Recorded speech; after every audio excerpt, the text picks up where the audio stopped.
क्या आप कोई केमिकल पहनना चाहेंगे या फिर उसको खाना चाहेंगे? नहीं ना। ऑर्गेनिक फूड ढूंढने के लिए हम लोग कहाँ कहाँ नहीं जाते, क्या क्या नहीं करते, कौन कौन सी मंडियाँ नहीं ढूंढते, दुकानें नहीं ढूंढते। और जिनकी अपनी ज़मीन होती है वो वो तो खुद ही सब्जियां उगा लेते हैं। इतनी मेहनत के बाद अगर आपको ये पता चले कि आपके बर्तन ही आपको केमिकल से भर दे रहे हैं तो doctor Ajaz nature care centre के यूट्यूब चैनल पे आपका बहुत बहुत स्वागत है। आज हम लोग एक बेहद इम्पॉर्टेंट टॉपिक पे डिस्कशन करेंगे, आपका कुकवेयर, खाना बनाने वाले बर्तन। और जानते हैं जो सबसे पॉपुलर कुकवेयर है वही सबसे ज़्यादा टॉक्सिक कुकवेयर है।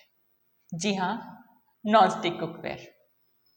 आज मैं आपको नॉन स्टिक की हिस्ट्री के बारे में बताना चाहती हूँ, क्योंकि ये जानना कि ये कहाँ से ओरिजिनेट हुए बेहद ज़रूरी है। नॉन स्टिक बर्तनों की शुरुआत 1940 में हुई। एक साइंटिस्ट जिसकी ड्यूटी लगी थी कि वो एक नॉन फ्लेमेबल मटेरियल बनाए फ्रिज के कूलेंट के लिए, तो उसने पाया कि एक ऐसा मटेरियल है जो बेहद स्लिपरी है, जिसको कोई जंग नहीं लगता, वो नॉन कोरोसिव है और वो जो है हाई जो टेम्परेचर है उनको वो टॉलरेट कर लेता है, हाई टेम्परेचर और कोल्ड टेम्परेचर।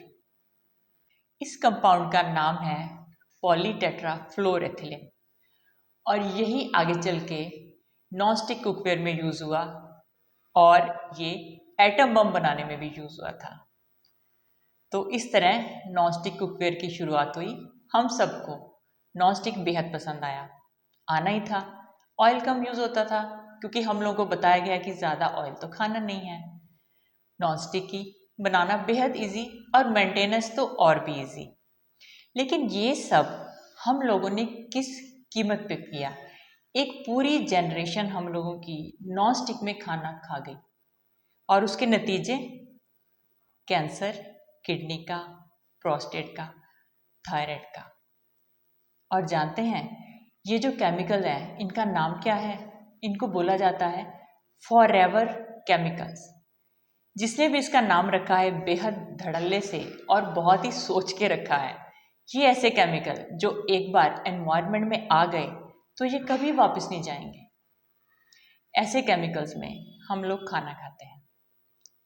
1940 से 2013 तक जब इसमें खाना पकाया गया और इसके नतीजे सामने आए तो जो एनवायरमेंटल ग्रुप्स हैं इन्होंने आवाज़ उठाई तो वो केमिकल बनना बंद हो गया। लेकिन कंपनी वालों ने क्या किया, उसका एक मॉलिक्यूल चेंज करके उसको फिर मार्केट में उतार दिया, क्योंकि उनकी कोई लायबिलिटी नहीं है।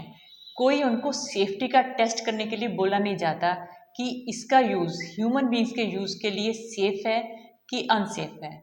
होता क्या है, वो चीज़ मार्केट में उतर आती है, उस पर स्टडीज़ होती हैं, नुकसान होता है, लोग बीमार होते हैं, तब वो चीज़ मार्केट से बाहर जाती है, लेकिन तब तक वो नुकसान कर चुकी होती है। जो नॉन स्टिक कुकवेयर है, जब इसकी खोज हो रही थी तो जिस सिटी में इसकी इंडस्ट्री लगी थी उस सिटी में बहुत सारी बीमारियां फैलने लगी। लोगों ने भी शोर मचाना शुरू किया और एक मकान मालिक ने देखा जिसके घर में नॉन स्टिक कुकवेयर था कि जो पंछी हैं जैसे वो इसमें खाना बनाता है वो पंछी आसपास मर जाते हैं। इतना ज़्यादा टॉक्सिक है ये। आप सोच ही सकते हैं अगर उसमें सांस लेने से पंछी मर सकते हैं तो आपके लंग्स का क्या हाल होता होगा ऐसे बर्तनों में खाना बनाने से। So non stick cookware is a big no no, इसमें खाना बिल्कुल नहीं पकाना चाहिए। अब हम बात करते हैं एल्युमिनियम कुकवेयर की। एल्युमिनियम लाइट वेट है और ये जो है हीट का बहुत अच्छा कंडक्टर है, अच्छे से खाना पकता है इसमें। लेकिन एल्युमिनियम का नुकसान ये है कि ये हमारे फूड में लीच करता है। लीच का मतलब हो गया कि इसके जो पार्टिकल्स हैं जब हम खाना बनाएंगे तो हमारे फूड में आ जाते हैं। सो जो एल्युमिनियम है ये एक न्यूरोटॉक्सिक है, ये डिमेंशिया और अल्जाइमर जैसी बीमारियां करता है, तो ये बर्तन भी यूज़ करने नहीं चाहिए। कॉपर के बर्तन, कॉपर के बर्तन यूज़ करने में ठीक हैं, लेकिन इनको ज़्यादा यूज़ करने का रिस्क होता है कि हैवी मेटल टॉक्सिसिटी हो जाती है। इसलिए ये बर्तन बहुत ज़्यादा यूज़ नहीं करने चाहिए। और अगर आपके जो कॉपर के बर्तन हैं वो प्रॉपर जगह से नहीं खरीदे हुए तो उनमें निकल की पॉइजनिंग या निकल की मिक्सिंग भी हो सकती है, जो अपने आप में ऑटिज्म का एक सोर्स बन जाता है। Cast iron. कास्ट आयरन जो है पुराने ज़माने के बर्तन है, हमारी जो नानियाँ दादियाँ इनको यूज़ करती थी। ये यूज़ करने में काफ़ी हैवी होते हैं और इनकी मेंटेनेंस भी बहुत मुश्किल होती है और इनको जंग लग जाता है। जिनमें खून की कमी है उनके लिए किसी हद तक ये अच्छे हो सकते हैं, क्योंकि जो आयरन है फूड में आएगा तो उनके खाने में जाएगा। लेकिन अगर आयरन की ओवरडोज हो गई तो ये बेहद नुकसानदायक है, तो ज़्यादा यूज़ तो इनका भी नहीं करना चाहिए। आगे आते हैं हमारे फेवरेट, और हमारी किचन इन बर्तनों से भरी पड़ी है, वो है स्टेनलेस स्टील।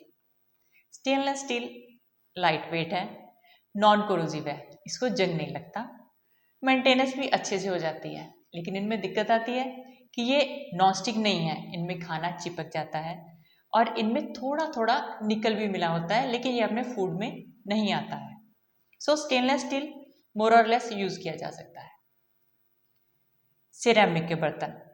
इंडिया में सिरेमिक अभी इतना पॉपुलर तो नहीं है, क्योंकि ये काफ़ी कॉस्टली होता है, इसके बर्तन जो हैं काफ़ी हैवी होते हैं और अगर रखे रहें तो इनमें क्रैक्स भी पड़ जाते हैं।